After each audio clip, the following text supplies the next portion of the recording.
Main core point విషయానికొస్తే సినిమాకి ముఖ్యమైన ఫోకస్ అనేది విటిలిగో చర్మ సంబంధిత వ్యాధి ఆధారంగా సామాజిక అవమానాన్ని, ఆత్మగౌరవాన్ని హీరో ఎలాంటి వేదన అనేది ఈ మూవీలో చూపించాడు. అర్జున్ అశోకన్ మాత్రం మంచి కెరీర్ బెస్ట్ పర్ఫార్మెన్స్ ఇచ్చారని చెప్పొచ్చు.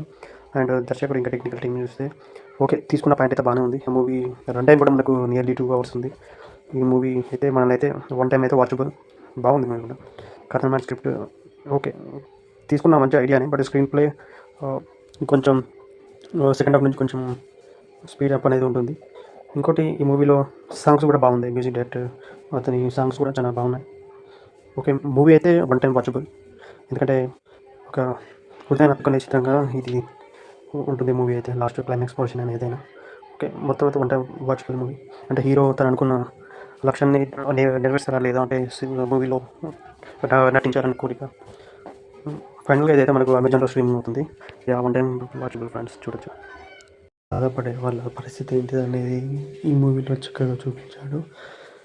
అలాగే జ్యోతిష్కి చిన్న చిన్న జాబులు ఏదో చేస్తుంటాడు, బట్ ఏదైనా దాంట్లో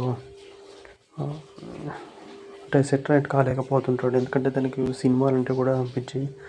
ఈ మూవీలో జ్యోతిష్ వాళ్ళ నాన్నగా నటించిన అశోకన్ కూడా మూవీస్కి ఫ్యాన్స్ ఉంటాడు. విక్రమ్ సినిమాకి బ్యానర్స్లో కట్టడం, ప్రతి సినిమాకు అలా ఇంట్లో మూవీ ఇంటి నేపథ్యం కూడా చూపిస్తుంటుంది.